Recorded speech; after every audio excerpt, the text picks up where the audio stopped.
'దబిడి దిబిడి' సాంగ్‌లో బాలయ్య గారి స్టెప్స్, బాలయ్య గారి ఇమేజ్‌కి తగ్గట్లు లేవు. అవి కొంచెం ఓవర్ డోస్ అయ్యింది అని ట్రోల్స్ చూస్తున్నాము. సో, దాని మీద మీ ఒపీనియన్ ఏంటి? ఆ స్టెప్స్ గురించి చెప్పినప్పుడు బాలయ్య గారు ఏమన్నారు?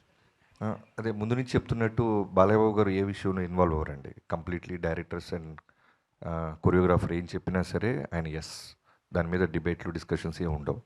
మేము కూడా సర్ప్రైజ్ అయింది ఏంటంటే, ఇప్పుడు ఒక చాలా బ్యూటిఫుల్ సాంగ్ 'చిన్ని చిన్ని' అని ఒక పాప మీద అనంత్ శ్రీరామ్ గారు చాలా బ్యూటిఫుల్ సోల్‌ఫుల్ లిరిక్స్ రాశారు. అదేమో 3,000,000 దగ్గర ఆగిపోయింది. ఇదేమో ట్రోల్స్ అంటారు 14 మిలియన్ అయింది ఇంకా పోతానే ఉంది అన్న సూపర్ అన్న ఎప్పుడొస్తుందన్న దబిడి దిబుడు అని నన్ను ట్యాగ్ చేస్తున్నారు. ఫస్ట్ 2 డేస్ మాత్రం సర్ప్రైజ్ అయ్యారు. దానికి కారణం కూడా ఏంటంటే మా ఇనీషియల్ నుంచి మా అప్రోచ్ ఎలా ఉందంటే, మేము ముందు నుంచి చెప్తున్నట్టు ఇది బాలయ్యబాబు గారి సినిమాలకి కొంచెం భిన్నంగా డిఫరెంట్గా ట్రై చేస్తున్నాం అని చెప్పాం. Looks wise and presentation, promos, గ్లిమ్స్లు, ట్రైలర్ అన్నీ కూడా రెగ్యులర్. ఇప్పుడు ఇన్ఫ్యాక్ట్ మొన్న ట్రైలర్ వచ్చింది. మేము వాంటెడ్గా బాలయ్యబాబు గారు ట్రైలర్ అనగానే వన్ లైనర్స్ ఒక 5-6 డజన్లు వేసేసి చెప్పటం చూసేసాం.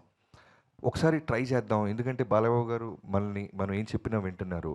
అలానే ఆయన ఫ్యాన్స్ కూడా మనం ఏం రిలీజ్ చేసినా అప్రిషియేట్ చేస్తున్నారు. వై కాంట్ వి ట్రై అని డైలాగులు లేకుండా మిగతా ఉన్న పక్కన సపోర్టింగ్ వాళ్ళ ద్వారా ఎలివేషన్ ఇచ్చుకుంటూ 2 డైలాగులు ఉంటాయి. ఒకటి 'నానాజీ', 2 మైకిల్ జాక్సన్. సో దాని రెస్పాన్స్ చూసిన తర్వాత మాకు విపరీతమైన కాన్ఫిడెన్స్ వచ్చింది. సో మేబీ మేము అలా క్లాసిక్ టచ్ ఇస్తూ వెళ్తూ దబిడి దిబిడి వచ్చేసరికి కొంచెం డైజెస్ట్ అవ్వడానికి టైం పట్టింది చాలామందికి. మేము ఫస్టే 'డాకు మహారాజ్' టైటిల్ వేసిన రోజు ఇది వేసేసి ఉంటే సెట్ అయిపోయేవాళ్ళు.